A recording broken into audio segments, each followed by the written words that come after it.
할렐루야. 네, 오늘 거룩한 주일 일부 예배 나오신 여러분 위에 우리 주님의 축복과 평화가 함께하기를 간절히 바랍니다.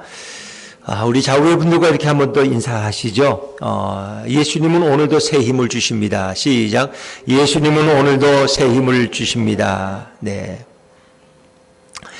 우리가 살면서 늘 깨닫는 것이 있다면 인생은 내 뜻대로만 되어지지 않는다 하는 것입니다. 물론 어떤 일은 열심히 노력해도 안 될 때도 있고, 또 어떤 일은 별로 노력하지 않았는데 너무 좋은 결과로 내게 다가올 때도 있습니다. 그러나 우리가 긴 인생을 살면서 느끼는 것은 내가 소원하는 대로, 내가 원하는 대로 꼭 되어지는 인생은 아니다 하는 것입니다. 하나님의 위대한 사람 엘리야에게도 자신이 원하는 대로 모든 일이 이루어진 것은 결코 아닙니다. 그의 기대가 하루아침에 허물어질 때 엘리야란 위대한 하나님의 종도 쓰러지는 것을 볼 수 있습니다. 너무 지쳐 쓰러지고 탈진해서 쓰러지고 낙심해서 쓰러지는, 그래서 우리는 이 엘리야의 쓰러진 모습을 심리학적으로도 많이 연구를 하고 우리는 이런 것에 대해서 번아웃이라는 이런 용어도 사용을 합니다. 엘리야는 얼마 전까지만 해도 갈멜산의 대승리의 주역입니다. 850명의 바알과 아세라 선지자들을 앞에 놓고 1대 850으로 하나님 앞에 기도했는데 그 우상의 제물에는 불이 내리지 않고 엘리야의 제단에 불이 임했습니다. 모든 걸 다 태워버렸어요. 그리고 이 850명의 바알과 아세라 선지자들을 기송강으로 끌고 가서 백성들이 너희들은 다 거짓된 자들이냐 하면서 그들을 다 죽였어요. 굉장히 큰일을 했죠. 그리고 3년 6개월 동안 비가 오지 않았는데 엘리야가 하나님 앞에 나가 기도했더니 하나님이 약속대로 또 비를 내려주셨어요. 그 너무 신나서 아합왕이 마차를 타고 가는데 그 마차 앞에 이스라엘 군까지 달려갈 정도로 굉장히 즐겁고 아주 감격스러웠어요.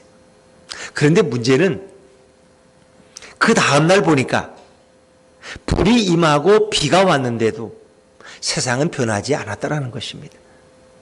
아합왕이 갈멜산에서 일어난 일들을 자기 아내 그 간악한 왕후 이세벨에게 이야기했더니 이세벨이 내가 엘리야를 죽이지 않고서는 내가 결코 내 일을 맞이할 수 없다 하면서 엘리야를 죽이기 위해서 그가 많은 신복들을 보냅니다.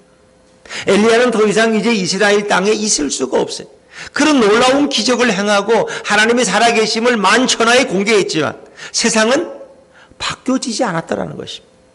아합은 역시 악하고 이세벨은 더 사악해지고, 그리고 백성들의 마음도 하나님께로 완전히 돌이키지 않았다는 것입니다. 그럴 때 엘리야가 느끼는 게 이게 도대체 뭐야?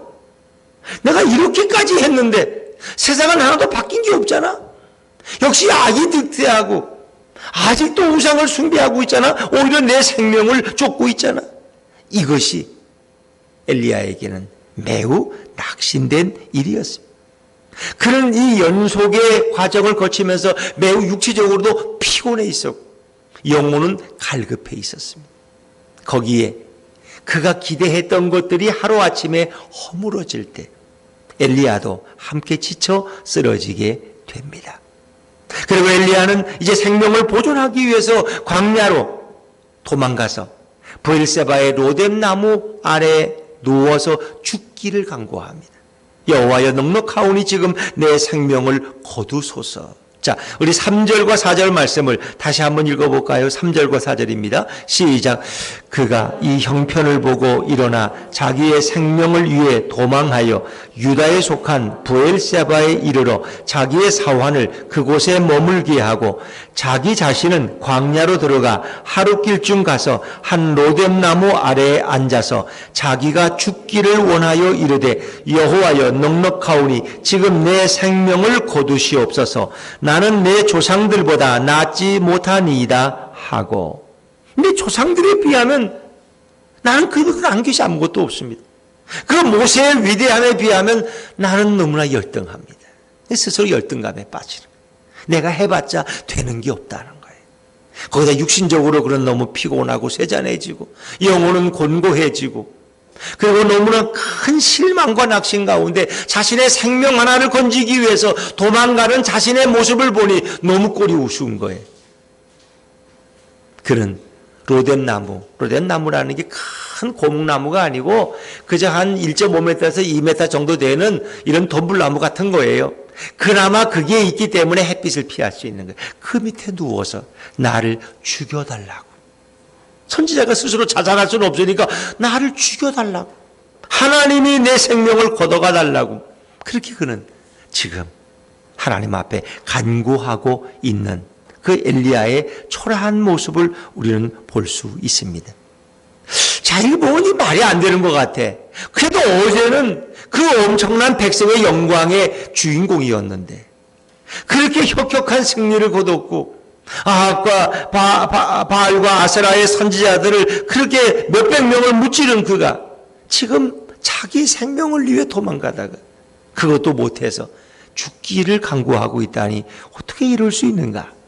이런 걸 이제 번아웃이라고 해요. 혹은 의욕을 잃어버리고 무기력해지고 우울증에 빠지고 탈진되어지고 아무것도 보고 싶은 것도 없고 먹고 싶은 것도 없고 만나고 싶은 사람도 없고 그냥 집에만 혼자 자기 속에 갇혀있는 이걸 번아웃이라. 이 번아웃은 다 태워버렸다는 거예요. 다 태워버리고 수동이만 시커멓게 남아있는 내 심령의 모습. 참 이런 일들은 우리 인생에 경험할 때가 있다는 거예요. 누구나 다 이런 일을 경험해요. 근데 모세도 성경에 보니까 나를 죽여달라고 왜? 내 짐이 너무 무거워서 이 백성이 나를 따르질 않아. 그렇게 하나님이 나를 통해 기적을 베풀어도 이 백성들을 완악케 해서 나를 돌로 쳐 죽이려고 그래. 하나님 아예 내 생명 걷어가 달라고. 요나도 하나님 그래 죽기를 원합니다. 하나님의 위대한 사람들도 너무 힘들고 지쳐서 그럴 수 있다는 거예요. 우리는 저렇게 믿음 좋은 목사님이 저렇게 믿음 좋은 장로님이 어떻게 저럴 수 있나. 근데 인간은 연약한 존재라는 거예요. 오늘은 이렇게 참 모든 일을 다 할 것 같지만 어느 순간에 보면 너무 연약해져서 열등감에 빠져서 아무것도 할 수 없는 이런 나약함을 바라보는 것이 우리 인생이라는 것입니다. 자, 그런데 하나님은 이 엘리야를 다시 일으키시 그리고 마지막 사명을 다하게 하셔요. 그가 어떻게 300km나 떨어진 저 호렙산, 모세가 그의 사명을 위해서 기도했던 그 호렙산 시내산까지 걸어갈 수 있을까? 이 지친 몸으로 가다가 쓰러지지 않을까? 근데 그는 일어나서 다시 그 사명의 길을 향해 가죠. 그리고 하나님 앞에 기도를 중단했던 그가 호렙산에서 다시 하나님 앞에 기도하고 하나님의 음성을 듣게 됩니다. 사랑하는 여러분, 하나님이 처음 인간을 창조하실 때는 하나님이 우리를 얼마나 사랑하시는지 몰라. 지금도 사랑하시지만 하나님은 늘 인간들을 어루만져 주시고 좀 피곤하면 힘을 주시고 그리고 뭐 굳이 이렇게 형식적으로 기도할 것도 없어. 하나님과 인간은 늘 대화하는 존재야. 궁금하면 하나님께 여쭤보면 하나님이 기쁘게 대답해 주셨고 근데 인간의 그 좋은 행복한 시절이 그렇게 오래 가지를 못했어요. 인간의 마음속에 사단이 틈타서 교만함을 주고 하나님과 같이 될 수 있는 길이 있다는 거예요. 그래서 인간들은 결국 하나님 앞에 불순종하고 범죄하고 타락해져서 하나님을 떠나게 되잖아요. 더 이상 인간들은 어려운 자에도 기도할 수가 없어요. 하나님은 더 이상 응답해 주시지 않습니다. 타락한 인간들은 이제 스스로 자신의 문제를 해결해 나가야 됩니다. 인간들은 누구나 낙심하고 탈진하며 이렇게 스스로 자신의 생명을 끊는 자들도 있고 죽기를 원하는 자들도 있고 모든 의욕을 상실한 자들도 있고 이렇게 살다가 결국 어떻게 해요? 인간들이 누구한테 가서 기도해요? 아무 응답도 주지 못하는 생명 없는 돌 앞에 가서 기도하고 생명 없는 고목나무 앞에 가서 빌고 결국 바다를 향해서 제사를 지내고 뭔가 바다의 용왕이 내게 뭘 도움을 주겠지. 전능하신 하나님 앞에 기도할 줄 모르는 거예요. 그러다가 비참하고 외롭게 죽어가는 인생. 예수도 알지 못한 채 살다가 결국 지옥에 떨어지는 비참한 존재가 돼버리고 마는 겁니다. 오늘 탈진하고 침체되어 쓰러진, 그리고 죽기를 자원하는 이 엘리야 앞에 하나님은 그냥 그를 방치하시지 않습니다. 여호와의 천사를 보내셔서 쓰러진 엘리야를 다시 일으키십니다. 그리고 그에게 떡과 물을 공급해 주셔서 먹고 일어나 힘을 얻으라고 말씀하시죠. 자, 우리 오늘 5절 말씀을 다시 한번 읽어볼까요? 5절입니다. 5절 시작. 로뎀 나무 아래에 누워 자더니 천사가 그를 어루만지며 그에게 이르되 일어나서 먹으라 하는지라. 아멘. 그는 지금 아무것도 하기 싫어. 너무 피곤해서 그냥 잠들어 버렸어. 이러다가 죽었으면 좋겠다. 하나님이 내 생명 걷어가시면 좋겠다. 근데 천사가 와서 그를 어루만진다는 표현. 이 어루만진다는 것은 우리 어머니들이 자녀들이 뭐예요? 오늘 학교 가기 싫어. 아무것도 하기 싫어. 그러면 어떻게 엄마가 쓰다듬어 주면서 등을 써. 머리를 쓰다듬어 주면서. 그래도 우리 아들 오늘 학교 가서 공부해야지. 선생님이 걱정하실 텐데. 자, 얼른 아침 먹고 일어나. 생선 꺼놨어. 너가 좋아하는 여기 꽁치 오늘 준비했거든. 자, 이게 쓰다듬어 주시는 거야. 쓰다듬어 줘. 또 어떤 병은 토닥거리는 거야. 이렇게 토닥거려 주면서 힘을 내야지. 일어나야지. 근데 천사가 와서 엘리야를 토닥거리면서 어루만져 주는 거야. 이것은 천사가 엘리야를 한다기보다는 이 여호와의 천사란 표현 속에는 구약에서 현현하신 예수님을 가리키는 것이 다반사입니다. 바로 예수님이 오셔서 엘리야를 위로해 주시고 일으켜 주시는 거예요. 자, 일어나서 먹으라는 거예요. 먹으라는 거예요.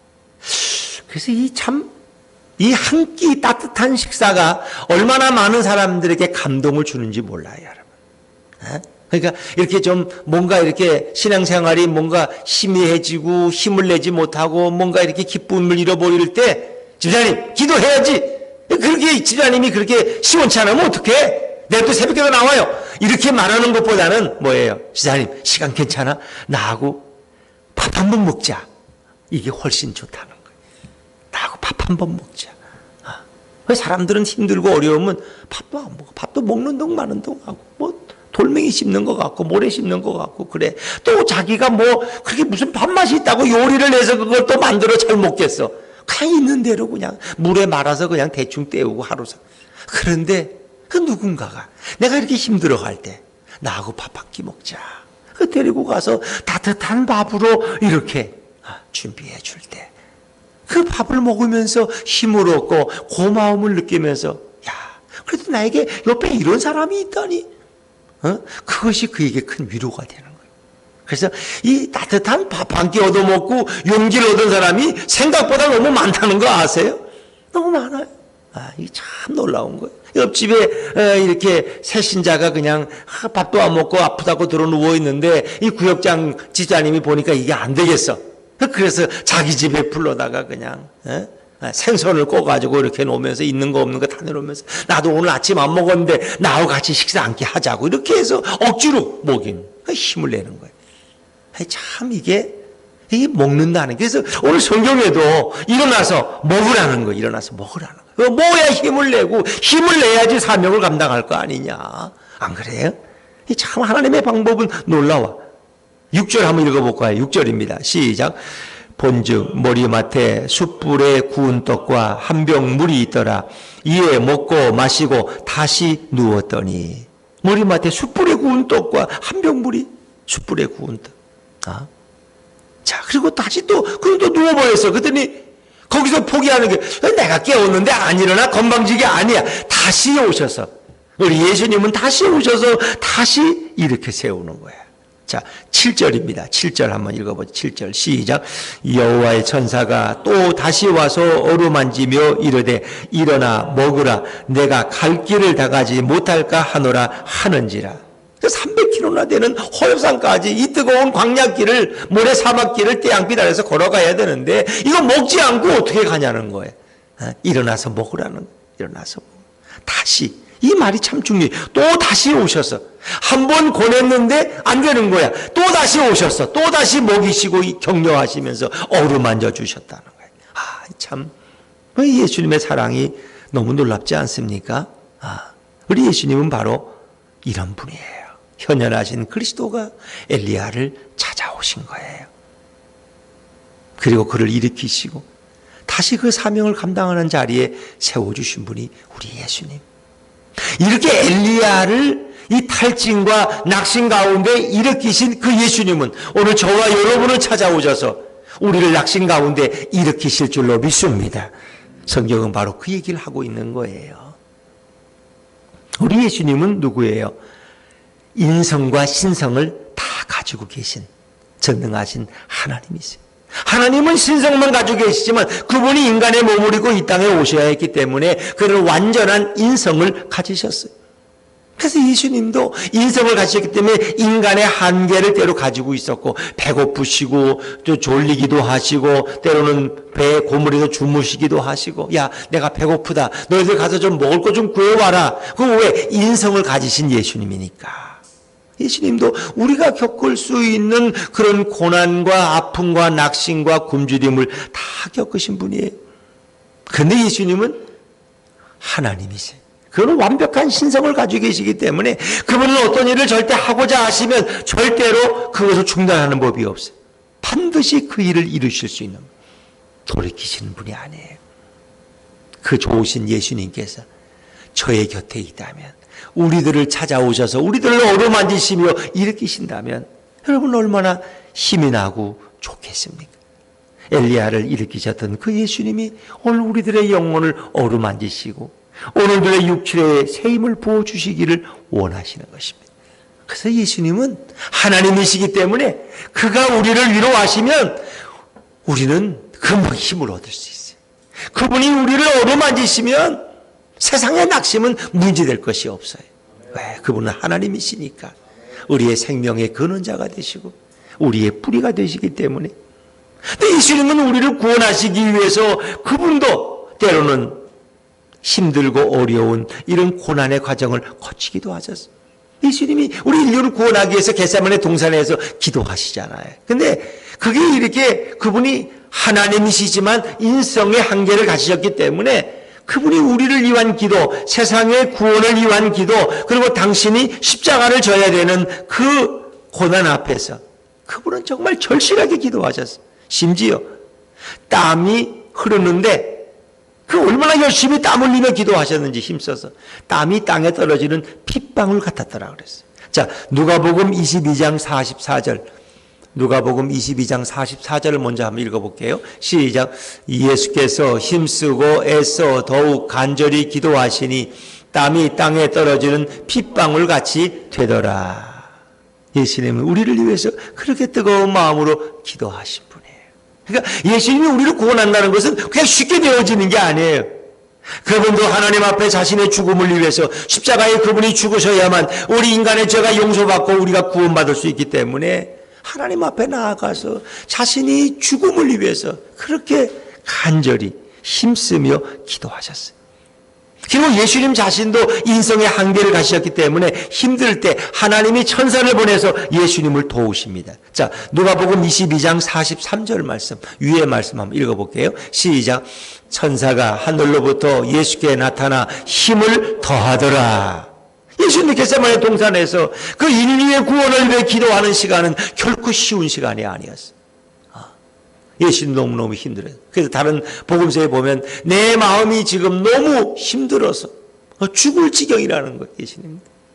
왜? 인류의 무거운 짐을 지고 십자가의 길을 가는 것은 예수님도 보통의 일이 아니었어요. 내가 죽을 지경이다.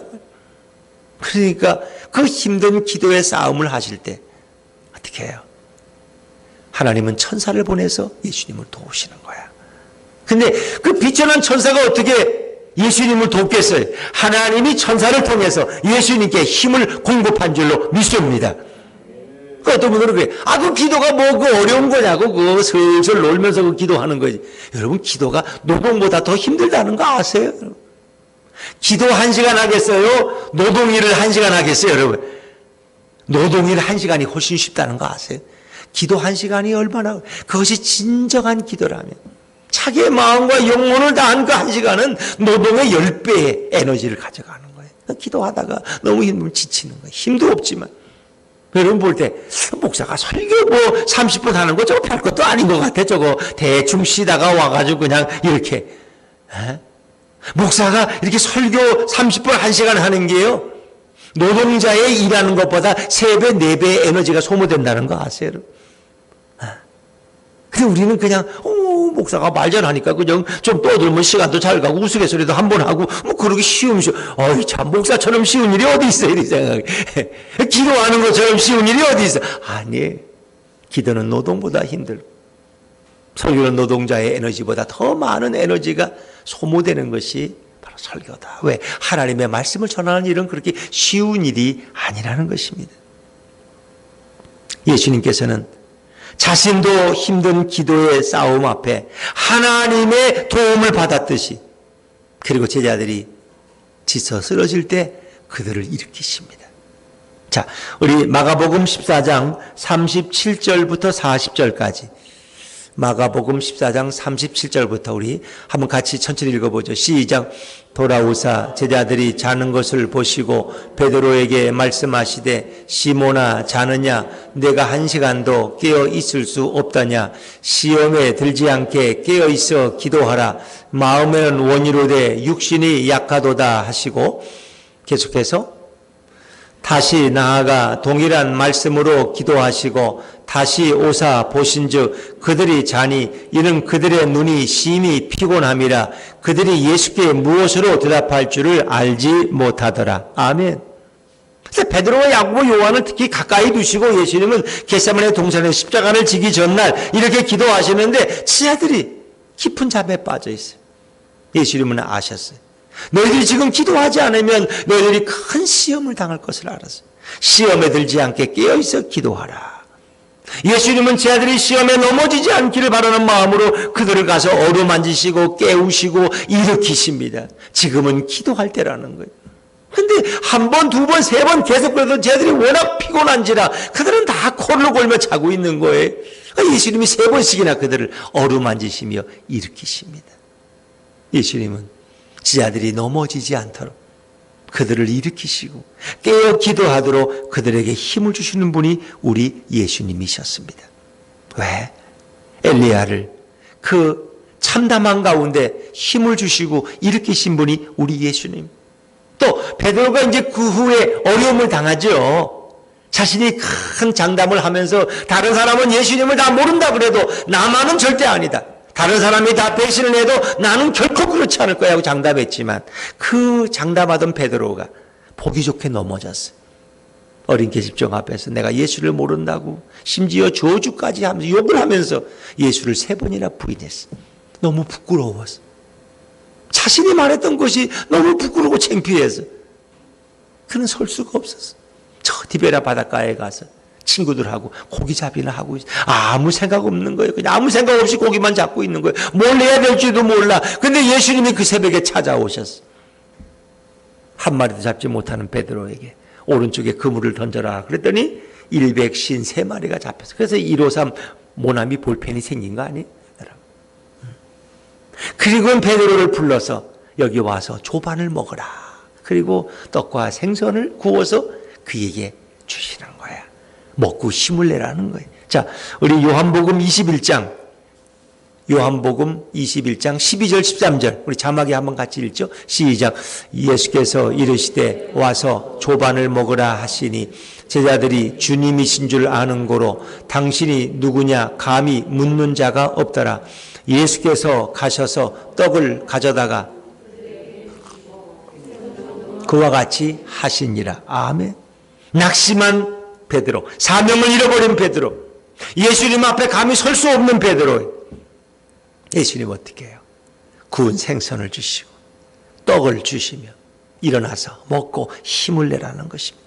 그리고 베드로는 거기서 새로운 사명을 받습니다. 내가 나를 사랑하느냐 3번 물으시고 그리고 베드로에게 새로운 사명을 부어주시지 않습니까? 그를 일으키시는 거예요. 자, 우리 예수님은 우리가 낙심하고 사명을 잃어버릴 때, 우리가 힘들어 주저앉을 때 우리를 찾아오셔서 힘을 주시는 분이 우리 예수님. 우리는 내가 기도하는 것도 내 힘으로 기도하는 줄 알아요.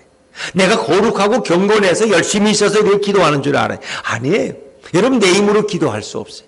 내 힘으로 기도하는 것 같지만 다 그것은 예수님이 주시는 은혜로 기도할 수 있는 거예요. 가장 어리석은 인간은 자신의 힘과 경건으로 기도할 수 있다고 착각하는 사람들이에요. 내가 새벽 기도 나오는 것도 그냥 내가 이렇게 아침에 일찍 일어나서 내가 이렇게 기도를 워낙 좋아해서 이렇게 기도하는 거예요. 아니에요. 예수님이 기도할 수 있도록 힘을 주시고 깨워주시고 예수님의 영을 부어주셨기 때문에 우리가 기도의 자리에 나올 수 있는 거예요. 아무나 기도할 수 있는 게 아니에요. 그 위대한 기도의 사람, 하늘에서 불이 내리고 하늘에서 비가 내리게 했던 그 기도의 사람도 로뎀나무 밑에서 아무런 기도를 할 수 없었어요. 죽기만을 간구했어요. 그러나 그가 다시 기도할 수 있었던 것은 우리 예수님께서 오셔서 그를 위로하시고 힘을 주시고 은혜를 부어주실 때 그는 다시 일어나서 위대한 기도의 사람으로 우뚝 설 수 있었던 것입니다. 사랑하는 여러분, 하나님이 인간을 창조하시고 날마다 인간과 대화하시고 오름만도 주셨지만은 인간이 타락한 후에는 하나님과 인간의 관계가 단절되어 버렸어요.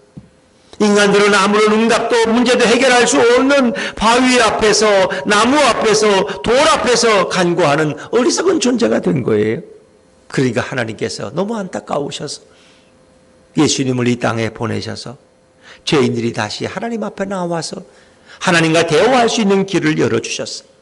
인간이 다시 하나님 앞에 나아가서 기도할 수 있는 은혜를 부어주셨어요. 그래서 하나님은 타락한 인간들에게 다시 그들을 사랑하시고 용서하시고 그 가지 자비와 긍휼을 베푸시는 분이 우리 아버지 하나님. 하나님을 버리고 떠나간 자들을 다시 찾아오시는 분이 우리 하나님이시. 오늘 엘리야는 더 이상 간구하지 못했고 로뎀나무 밑에서 주저앉아서 낙심하며 죽기를 간구했지만 우리 예수님이 찾아오셔서 엘리야를 다시 일으켜 주셨어요. 다시 기도하는 자가 되게 하셨고 다시 사명의 자리에 설 수 있도록 인도해 주셨습니다. 그래서 엘리야는 힘을 얻고 일어나서 그런 호렙산까지 가서 하나님의 음성을 듣고 마지막 위대한 사명을 감당하죠. 사랑하는 여러분, 엘리야처럼 많이 낙심하고 엘리야처럼 많이 쓰러진 사람이 없어요. 그런데 위대한 하나님의 이 선지자의 배후에는 그보다 더 위대한 하나님이 계셨고 예수님이 계셨어요. 그래서 예수님은 엘리야를 다시 일으켜 주셨어요. 다시 격려해 주셨어요. 우리는 늘 그런 거예요. 이렇게 넘어지지만 주님이 다시 우리를 일으켜서 다시 이 자리에 설 수 있는 거예요. 주님이 일으키시지 않으면, 주님이 도와주시지 않으면 우리는 아무것도 할 수 없는 존재다 하는 것입니다. 그래서 가장 많이 쓰러졌지만 가장 많이 다시 일으킴 받은 자가 바로 엘리야와 같은 자다. 엘리야는 그의 생 속에 하나님께서 나를 먹이시고 내게 물을 공급하셨다는 이 귀한 확신과 간증 가운데서 그런 더 힘있는 사역을 마지막 감당할 수 있었지 않았습니까? 인생은 내 뜻대로 되어지지 않습니다. 내가 노력한다면 다 될 거, 어떤 때는 내가 열심히만 하면은 모든 게 다 될 거야 라고 생각하지만 우리가 지나고 보면은 그것이 착각이었음을 깨닫게 됩니다. 이 유명한 야구 선수 있죠. 추신수 선수가 원래 고등학교 때는 유명한 투수였다. 그래서 그의 꿈도 투수가 되는 게 꿈이었어. 그런데 그런 나중에 성인부가 되어서 그런 타자로 바꿔집니다. 그러니까 인생이란 내가 원한다고 되는 게 아니야. 그런 타자로서 성공한 인물이야. 홈런을 잘 치고 안타를 잘 쳐서 미국까지 가서 이렇게 열심히 국위를 선양하잖아요. 여러분, 우리 인생은 그런 거예요. 우리를 도우시는 분, 우리가 지치고 낙심할 때 우리에게 찾아오셔서 우리를 보듬어 주시고 어루만져 주시고 일으켜 주시고 누군가를 통해서 나를 먹여주시고 힘을 주시는 그런 예수님이 계시지 않으면 우리 인생은 한시도 설 수 없는 것이다 말. 그렇습니다. 누구든지 예수님 앞에 나와서 주님을 구하면 인생의 겨울이 찾아와도 우리는 따뜻하고 주님과 함께하는 그 위로 가운데서 승리하는 삶을 살아갈 수가 있습니다. 그러나 오늘 현대인들처럼 예수님을 거부하고 예수가 어디 있느냐, 무슨 부활을 했어, 하나님이 어디 있어 라면서 복음을 거절하는 자들은 내 인생에 차가운 겨울이 찾아올 때 그 주위에 벌벌 떨다가 아무도 나를 도와줄 자가 없고 옆에 나를 일으켜줄 자가 없어서 외롭게 있다가 결국 쓰러져 가는 인생들, 그래서 너무 살기 힘들어서 사는 것보다 죽는 게 더 낫겠다. 그래서 어떤 일들은 극단적인 선택도 하고 굶어 죽기도 하고 병들어 죽기도 하고. 왜? 내 옆에 예수님이 계시지 않으면 우리 인생은 그렇게 비참한 인생이 되는 거야. 주님이 옆에 있다는 게 얼마나 큰 힘이고 얼마나 큰 능력인지 몰라요. 그래서 성도는 예수님이 주어주시는 은혜로 사는 자가 성도예요. 내 힘으로 사는 자가 아니에요. 내 힘과 경건으로 기도하는 자가 아니에요. 예수님이 성령을 우리를 이끌어 주시고 우리를 보듬어 주시기 때문에 우리가 여기 이렇게 설 수 있는 거예요. 성도는 날마다 주님의 은혜 안에 사는 자임을 확신하시기를 바랍니다.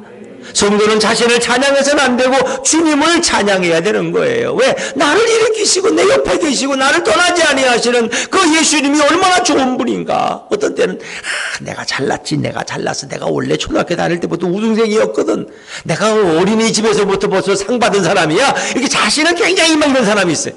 그러지 마세요. 그건 다 우리가 어리석은 거예요. 주님이 도와주시지 않았더라면, 주님이 내 옆에 있다는 게 얼마나 고마운 일인지 몰라요.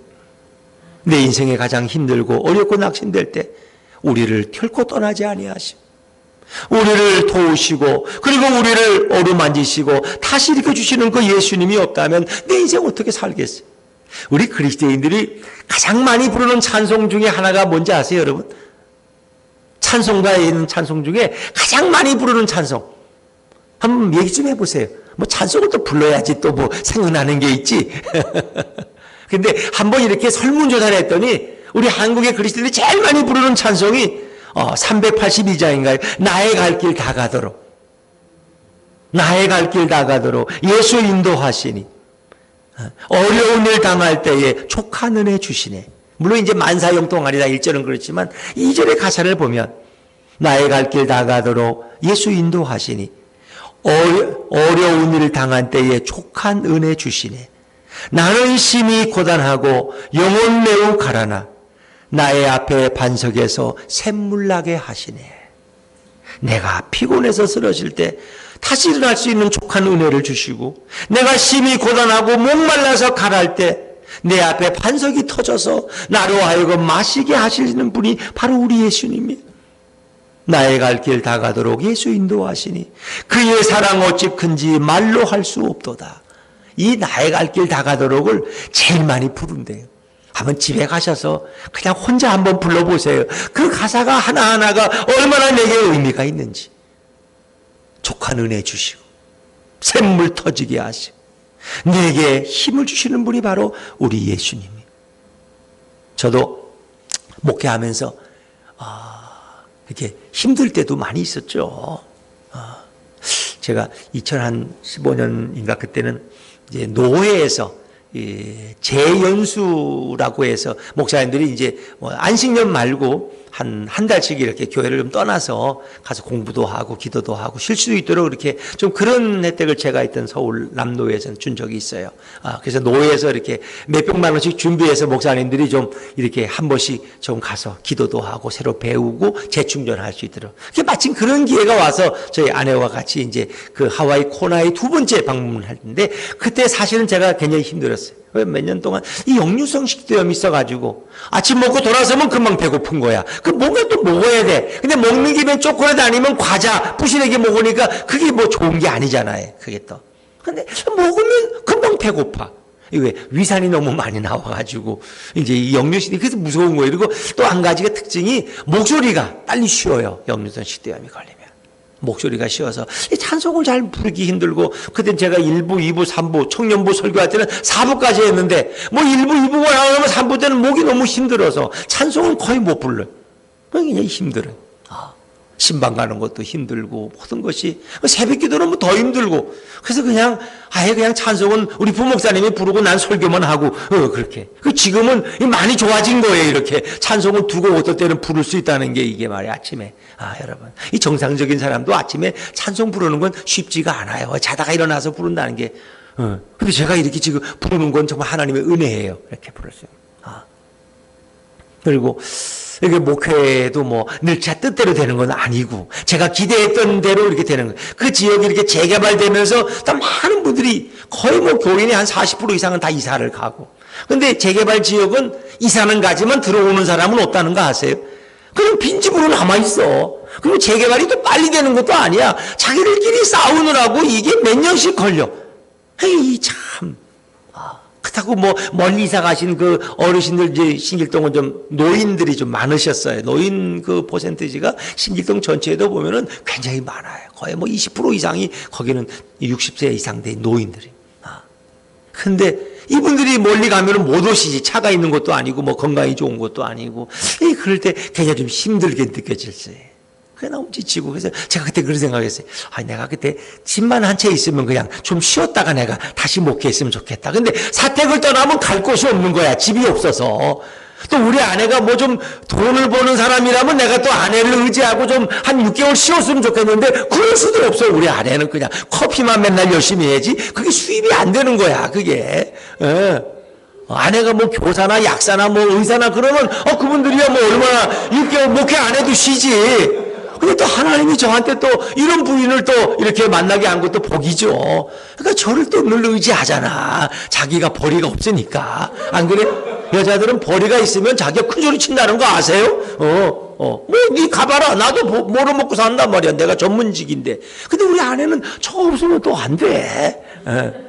근데 하여튼 그게 또 다 걸리는 거야. 그러니까 너무 힘들고 요구하는 건 많은데. 근데 마침 안신년을 갔는데 이제 저녁에 도착을 해서 전에 김교문 목사님 전에 오셨던 분. 이제 그분이 이렇게 저를 이렇게 픽업을 해주시고 그 코나가 보이는 바닷가에서 이렇게 삼겹살 바비큐 파티를 이렇게 준비해 주신 거예요. 앞에 유람선이 탁 지나가는데 거기서 이렇게 그 맛도 있더라고. 그렇게 이제 그분들이 또 저에게 도움을 주시더라고. 그렇게 참 감사하고 저녁을 먹고 이제 짐을 풀고 그리고 이제 그 열방대학이 너무 아름답거든요. 그저 오늘 한번 이렇게 산책을 하는데 이제 그 프레이 하우스라고 이제 기도의 집이라는 데가 있어요. 근데 새로 졌는데 그걸 꼭 들어가고 싶어. 그래서 한번 들어가 봤더니 거기 젊은이들이 여기저기 책상도 없어. 그냥 이렇게 바닥인데 여기저기 모여서 기도하는 분들이 있고 저기는 모여서 그룹으로 기도하고. 근데 우리도 기도하고 싶다는 생각이 들어요. 여보 우리 잠깐 기도하고 가자. 근데 기도하다 보니까 시간이 그건 1시간이 넘었는데 제가 이렇게 하나님 앞에 내 이제 불평을 좀 얘기했어요. 영유성 식대염 때문에 목회하기도 힘들고 이 목소리도 안 나오고 좀 쉬고 싶은데 쉴 집도 없고 뭐 아내는 벌이도 없고 이 목회는 잘 힘들고 이거 하나님은 어떻게 하면 좋습니까? 여기까지는 오기는 왔는데 이렇게 하면서 이제 내 막 불평을 얘기하면서 이렇게 기도하는데 하나님께서 내게 이렇게 들으시는 음성이 있어요. 마음속에 주시는 음성이. 영무 목사야. 영유성 식대염 때문에 얼마나 목회하기 힘드냐. 목소리도 잘 안 나오고 찬송도 마음대로 못 부리고 답답해 죽겠지. 그렇다고 어디 살 집이 있어서 짐을 옮길 수 있는 것도 아니고 교회를 사표내고 좀 쉴 수 있는 것도 아니고 답답하지. 그래 걱정하지 말아라. 내가 너에게 힘을 줄 거야. 내가 너와 함께 있으마. 너는 오직 나만 신뢰해. 너는 오직 나만 바라보면 돼. 주님 이렇게 말씀하시는 거예요. 넌 나만 바라보라는 거예요. 나만 의지하라는 거예요. 그러니까 얼마나 그리고 힘이 나는지 그래서 그냥 제가 너무 피곤해서 그거 가서 기도하러 들어갔는데 힘이 나서 들어갔어요. 그때 그 다음날 보니까 거기 워드 바이 하트라는 이런 프로그램이 3달 동안 진행되는데 이제 이번 주부터 첫 주가 시작되다는 거예요. 그래서 뭐 묻지도 따지지도 않고 우리는 뭐 2주밖에 있으니까 1주만이라도 좀 하겠다 그래서 1주를 거기서 워드 바이 하트를 배워가는 거예요. 보통 3달을 배워야 되는데 그렇게 일주일 동안 너무 은혜스럽게 했어요. 그 암송하고 배우고 그 같이 나누고 그렇게 하면서 그 코나 가면은 그 뒤에 커피 농장이 많은데 그 산 위에 올라가면 얼마나 시원한지 몰라. 여름에도 거기를 이렇게 산책을 하면서 성경을 암송하고 묵상하던 참 그런 게 너무. 또 목마르면 또 커피는 커피집에 가면 아무나 줘. 그냥 커피 농장이기 때문에 늘 시음하는 커피가 있어서 그래서 그냥 그것도 좋은 커피 마시고 코나 커피 이 그런 때가 있었어요. 그리고 돌아와서 이제 교회에서도 워드바드 하이트를 이제 이렇게 2년 동안 하고 저도 이제 그 목회 사역을 감당하다가 또 때가 되니까 하나님이 어떻게 해요? 이제 개척하려는 사명을 주셔서 제가 그냥 집이 없는데 하나님이 집을 주셨잖아. 그렇게 여기 와서 이렇게 예배당도 주셔서 이렇게 개척해서 여러분과 함께 목회할 수 있는 게 얼마나 감사해요. 우리 예수님이 도와주시고 인도하신 줄로 믿습니다. 그 주님이 일으켜 주신 거예요. 그 주님이 함께 하신 거예요. 그렇습니다. 엘리야를 일으키신 그 예수님, 지자들을 다시 일으키시고 어루만지시고 격려하신 그 예수님께서 여러분의 상한 마음을 치료해 주시고 쓰러진 여러분의 심령을 다시 일으켜 주시며 여러분의 육체에 새 힘을 부어주시고 다시 걸어가야 될 사명의 길을 걷게 하시는 그 좋으신 주님을 찬양하며 그 예수님과 함께 걸어가는 복된 인생들 되시기를 주의 이름으로 축원합니다.